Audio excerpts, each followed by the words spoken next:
আসসালামু আলাইকুম, সবাই কেমন আছেন? আশা করছি সবাই অনেক ভালো আছেন, আমিও ভালো আছি। তো আমি বিয়েটা মাইয়াদের সাথে আজকে বের হচ্ছি।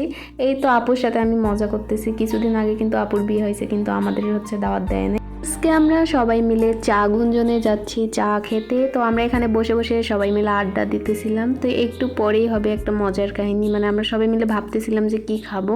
তো রিফা এখানে ভাইয়ের সাথে মনে হয় কথা বলতেছিল, আমি চুপ করে ভিডিও করে নিচ্ছিলাম। চা গুঞ্জনে বসে বসে সবাই মিলে কথা বলতেছিলাম, আর আমার রুমমেট মুখটা পেঁচার মতো করতেছিল, কেন যেন আমি কি যেন ওরে বলছিলাম। এরপর আমরা দুইজন মিলে একটু ঢং করতেছিলাম। ঢং করতে আমাদের অনেক ভালো লাগে। গুঞ্জনে ছবি তোলার পর ভাবলাম সবসময় তো চা গুঞ্জনে বসা হয়, আজকে আমরা কিছুক্ষণে চলে যাই। তো ওটা কিন্তু চা গুঞ্জনের পাশেই হচ্ছে, আর এখানে ডেকোরেশনটাও অনেক সুন্দর। এখানে আমরা বসে বসে সবাই মিলে গল্প করতেছিলাম, আর আমরা চায়ের অর্ডার দিয়েছি। কিন্তু গাইজ 1 ঘন্টা হয়ে গেল, আমাদের চা এখনও দেয় না।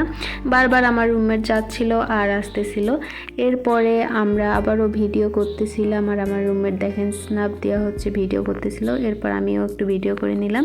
এরপরে আমরা চলে আসলাম পিঠার দোকানে। এখানে অনেক রকম পিঠা, কিন্তু চিতই পিঠা অনেক ভালো লাগে। কিন্তু চিতই পিঠা নাকি বুড়া মানুষের পিঠা, আর বুড়া মানুষের পিঠাই আমার অনেক মজা লাগে। তো এখানে সব রকম পিঠা পাওয়া যাচ্ছিল মাত্র কম দামে। আজকের ভিডিওটা এখানেই শেষ করছি। সবাই ভালো থাকবেন, সুস্থ থাকবেন, আমাদের জন্য দোয়া করবেন।